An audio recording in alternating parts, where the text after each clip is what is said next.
Even before being appointed to Mullins United Methodist Church, I was aware of the great mission opportunities that Mullins did through Manza Aleza.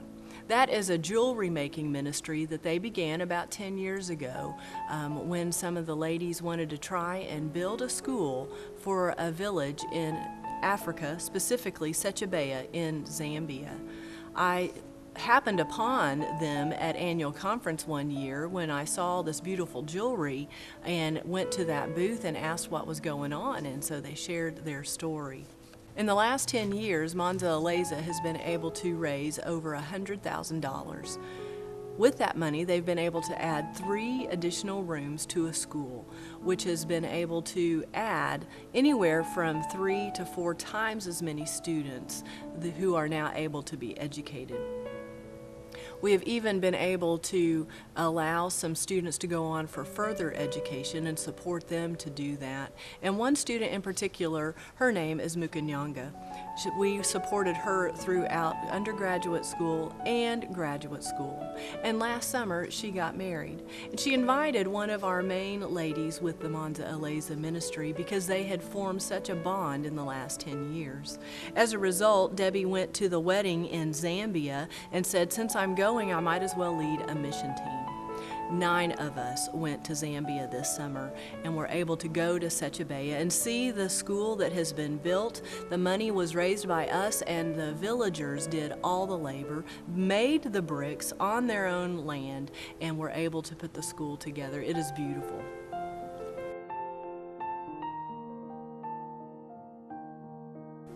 For a lot of years, probably 15 to 20, Mullins was involved in helping tutoring at Lester Elementary School. With the changes in the Memphis City school system about 2 years ago, the ability to participate at Lester diminished. For 18 or more years, on a quarterly basis, we have had different groups go down to St. John's United Methodist Church to the soup kitchen. There they serve different meals. Our favorite to serve is barbecue, and their favorite date to serve is the Saturday before Thanksgiving. There seems to be a different feeling in the air that weekend amongst the guests, as well as there are more guests because the weather has started to change and the cold has settled in. This is a wonderful hands-on ministry that involves all of our Sunday school classes, our youth, and even a handful of our children. We have also always supported local and regional mission organizations with supplies and finances, from clothes, diapers, food, and school supplies as well.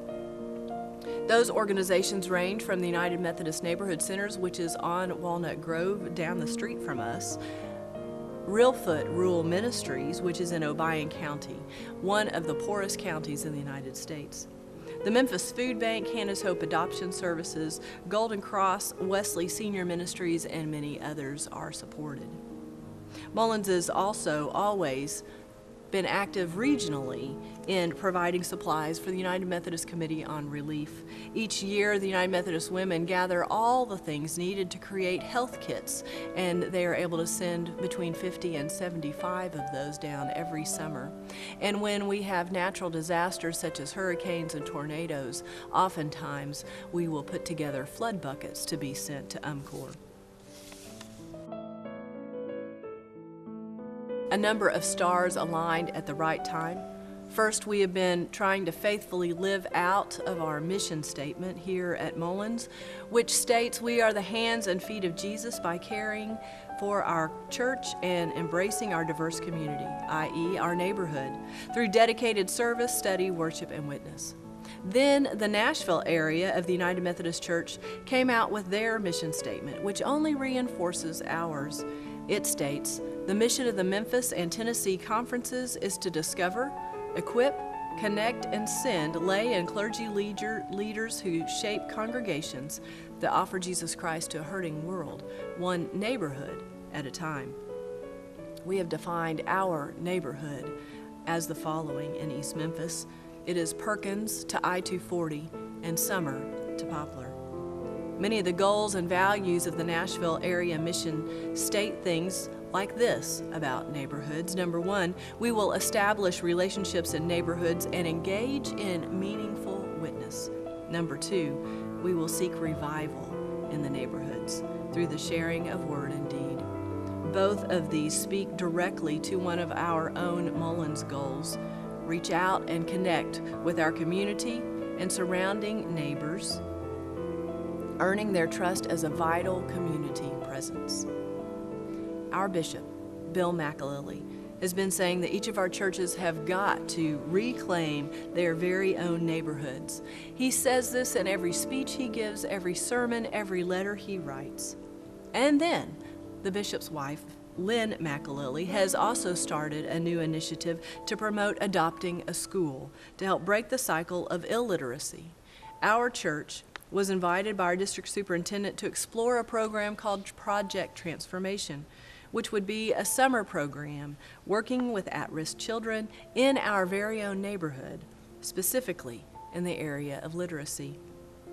And then some of our very own members have been telling me that their Sunday school classes have been throwing around the idea of connecting or reconnecting to a school. My own personal dream for 2 years has been that we become deeply involved in one of our neighborhood schools. But not until I saw that the Holy Spirit was working in and around and through me, through other people, did I feel like it was time. But now is the time. We have taken the leap of faith and we have made the connection with White Station Elementary School. In the middle of September 2014, a group of 5 women met with the principal, the vice principal, school counselor, and master teacher at White Station Elementary School. This began the conversation to become a partner relationship. The goal of Partner Today, Adopt a School Challenge is to help the next generation break the cycle of poverty through literacy.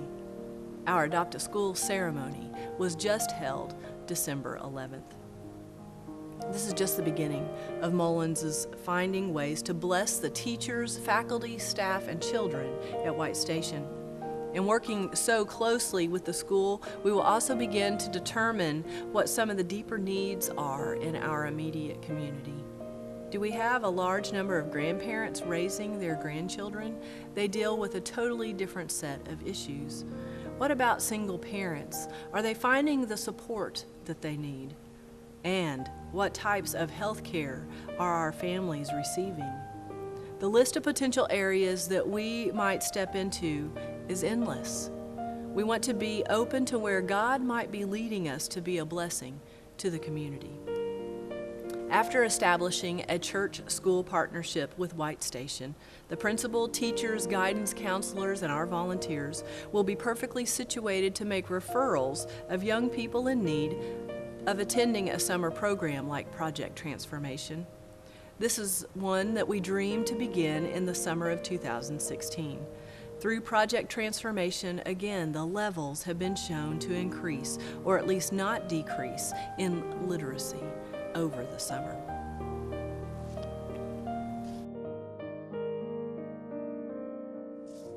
Our hope is that more and more persons who have a heart for this type of literacy ministry will want to become involved.